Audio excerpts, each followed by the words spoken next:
इसी बात को लेकर आपका पहले विरोध हुआ था।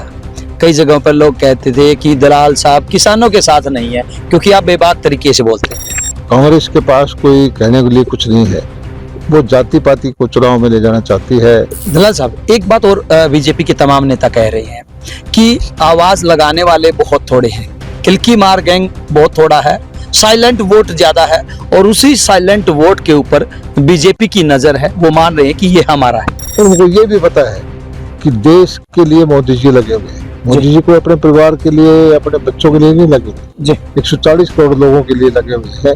और आज भारत का जो प्रभुत्व है, दुनिया में जो हमारा डंका बज रहा है, सबसे तेज गति से बढ़ती हुई अर्थव्यवस्था है। जेपी दलाल को क्या किसी स्थानीय नेता से डर लगता है? बार बार उनके भाषणों में जिक्र होता है। ये विरोध करने वाले लोग हैं, ये राजनीतिक लोग हैं, इनका राजनीतिक इच्छा है। मेरी इनसे प्रार्थना है कि अपनी राजनीतिक एजेंडे पर, राजनीतिक झंडे पर वो कहें, किसान को बदनाम ना करें। जेजेपी पार्टी का बिखराव हो गया, आप लोगों ने उनसे संबंध तोड़ दिया। अब उनकी पार्टी के 2 विधायक आपके मंच को शेयर करते हैं और आज उनके खिलाफ कार्रवाई करने की बात कही गई है। छत्तीसगढ़ के अंदर, राजस्थान के अंदर, मध्य प्रदेश के अंदर तब भी ऐसा ही माहौल पैदा कर दिया था कि भारतीय जनता पार्टी है नहीं जीत पाएगी, कांग्रेस जीतेगी। जो लोकसभा सीटें हैं उनके ऊपर भी हम चर्चा करेंगे, लेकिन सबसे पहले भिवानी महेंद्रगढ़ की सीट हॉट बनी हुई है। दलाल साहब की जुबानी हम जानने की कोशिश करेंगे कि दलाल साहब किस तरह से देखते हैं आप भिवानी महेंद्रगढ़ की सीट को? नहीं, हमारी सीट जो है पिछली 2 योजना से धर्मवीर जी भारतीय जनता पार्टी ने जीती है और कांग्रेस के पास कोई कहने के लिए कुछ नहीं है।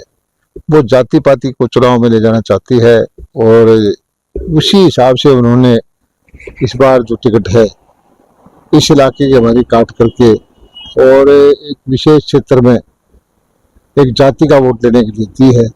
लेकिन लोग जो समझते हैं उस क्षेत्र के भी सबसे ज्यादा काम, बीमा, मुआवजा, नौकरी, नहरी पानी भारतीय जनता पार्टी के वक्त मिला है। इस क्षेत्र के किसान जो हैं वो महसूस करते हैं कि हमारी सरकार भारतीय जनता पार्टी की, यहाँ पानी आया, बीमा आया, मुआवजा मिला, विकास की योजनाएं आई, नहरें, खाड़े बन रहे हैं, खेतों में टैंक बने हुए हैं, भावांतर का पैसा मिल रहा है, भाव भी अच्छा मिल रहा है। तो वो जो उनको लाभ मिला है वो उसको खोना नहीं चाहते। और उनको ये भी पता है कि देश के लिए मोदी जी लगे हुए हैं। मोदी जी को अपने परिवार के लिए, अपने बच्चों के लिए नहीं लगे हुए, 140 करोड़ लोगों के लिए लगे हुए हैं। और आज भारत का जो प्रभुत्व है, दुनिया में जो हमारा डंका बज रहा है, सबसे तेज गति से बढ़ती हुई अर्थव्यवस्था है। आज भारत के बगैर अमेरिका भी फैसला नहीं लेता, रूस भी फैसला नहीं लेता, यूरोप के देश भी भारत को देखते हैं। तो ये बात मतदाता के दिल में है और मोदी जी को तीसरी बार प्रधानमंत्री मतदाता बनाना चाहता है। इसलिए धर्मवीर को भी तीसरी बार जो है यहाँ से अपना सांसद चुनकर लोग भेजेंगे।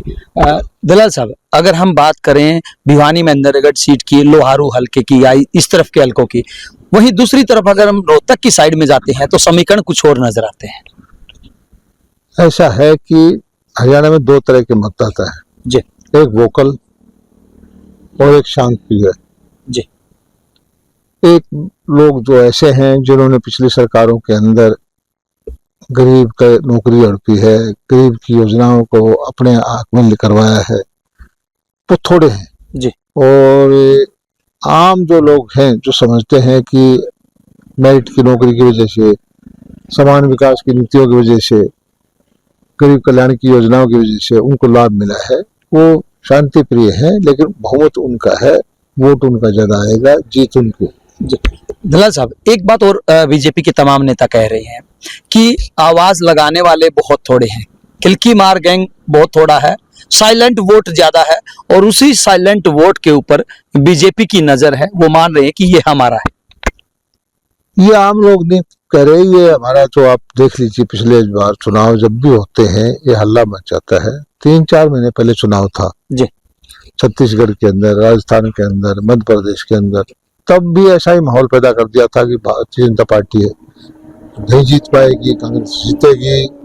और मतलब बहुत ऐसा माहौल पैदा कर देते हैं।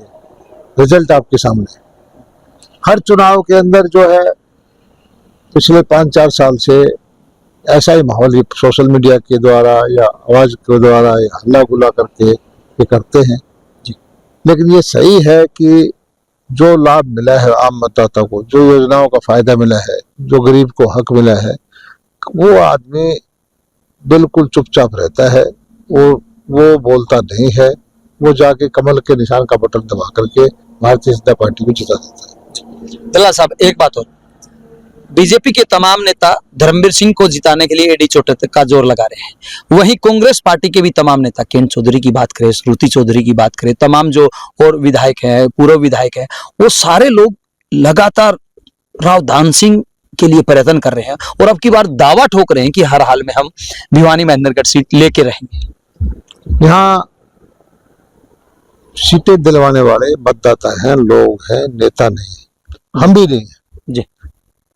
मतदाता फैसला करता है और यहाँ के मतदाता ने ये फैसला कर रखा है कि 10 साल में जो नीतियां बना करके काम हुआ है, जो उनको फायदा मिला है, किसान को भाव मिला है, पानी मिला है, महामंत्र योजना मिली है, खेतों में ड्रिप इरिगेशन हो रही है, पोली हाउस, नेट हाउस बन रहे हैं, तो वो बीजेपी को वोट देंगे। नेताओं के कहने से, आने से, जाने से कोई ज्यादा फर्क नहीं पड़ता। लेकिन किरण चौधरी एक बड़े परिवार से संबंध रखती है, श्रुति चौधरी, उनका कोई प्रभाव नहीं मानते आप? जब उनकी टिकट का फैसला हुआ था तो किरण चौधरी ने अपने समर्थक इकट्ठे किए थे जी। और उन्होंने बड़े सरकास्टिक वे से कहा था कि हम भी जो हमारे साथ जान सिंह ने किया है उससे बढ़ चढ़ करके करेंगे। यानी कि 2 बार वो चुनाव लड़े, पिछली बार चुनाव में 60-70 हजार वोट से महेंद्रगढ़ में भारतीय जनता पार्टी जीती, कांग्रेस की हार हुई श्रुति चौधरी की। अब देखते हैं तो शाम से कि वो उससे बढ़ चढ़ के कांग्रेस को, दान सिंह को हरा पाती है, नहीं हरा पाती। दलाल साहब, एक बात और, अगर हम जींद की तरफ चले जाएं, हिसार की तरफ चले जाएं, कैथल कुरुक्षेत्र की तरफ चले जाएं, आपकी पार्टी के तमाम जो बड़े चेहरे हैं, बड़े नेता हैं या मंत्री हैं, उनका कुछ किसान विरोध कर रहे हैं, तो किस तरह से देखें? किसान नहीं, किसान के भेष में राजनीतिक कार्यकर्ता दूसरी पार्टियों के वो करते हैं। ये एक नया सिस्टम चला है 4-5 साल से कि जो राजनीतिक पार्टियां अपने कार्यकर्ताओं को किसान बना करके, किसान एक पवित्र ऐसा शब्द है, किसान हम भी हैं, किसान हमारी पार्टी में भी है, ये किसान को बदनाम करने की साजिश है और खास करके हमारी जाति को बदनाम करने की साजिश है। और मैं इसके मानता हूँ कि ये जो चीज है समाज में सद्भाव खराब करती है, भाईचारा खराब करती है। ऐसा पहले हरियाणा में कभी नहीं हुआ।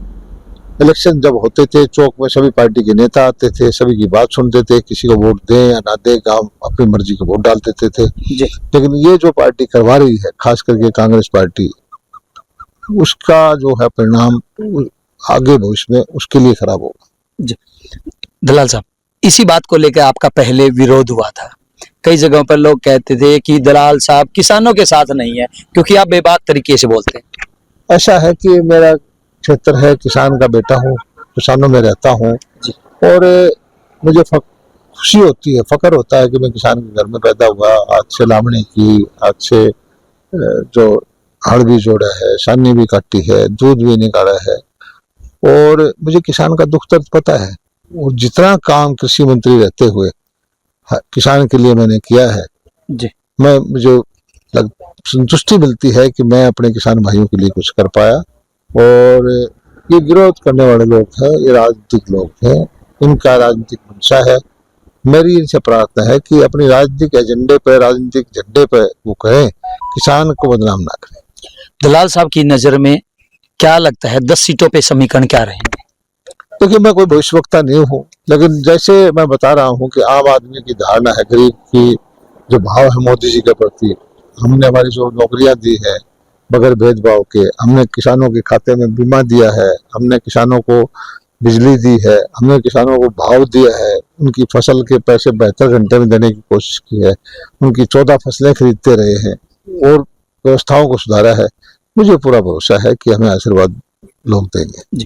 25 तारीख नजदीक आने वाली है, मोदी जी आ रहे हैं, अमित शाह आ रहे हैं, तमाम, हालांकि अमित शाह का एक दौरा कैंसिल हो गया, तमाम बीजेपी के बड़े चेहरे आ रहे हैं। क्षेत्र के अंदर चुनाव प्रचार का आखिरी दिन है 23 तारीख को। जी, पाली में जो है यूनिवर्सिटी के पास महेंद्रगढ़ जिले के अंदर 9:30 बजे मोदी जी आएंगे और मैं इस रैली का इंचार्ज हूँ।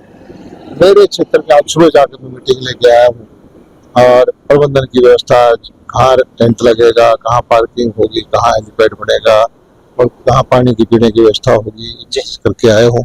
और हमारे पार्लियामेंट के अंदर जबरदस्त उत्साह है। मुझे लगता है कि लाखों आदमी वहां जाएंगे।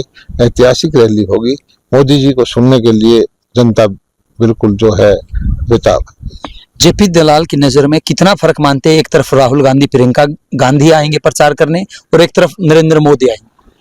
देखो, राहुल गांधी जी जो अपनी पार्टी है वो भी कुछ न कुछ करके जाते हैं और एक हम तो ये मानते हैं कि मोदी जी के बाद भारतीय जनता पार्टी के फायदा जो करते हैं 2 नंबर पर कोई नेता है तो राहुल गांधी जी।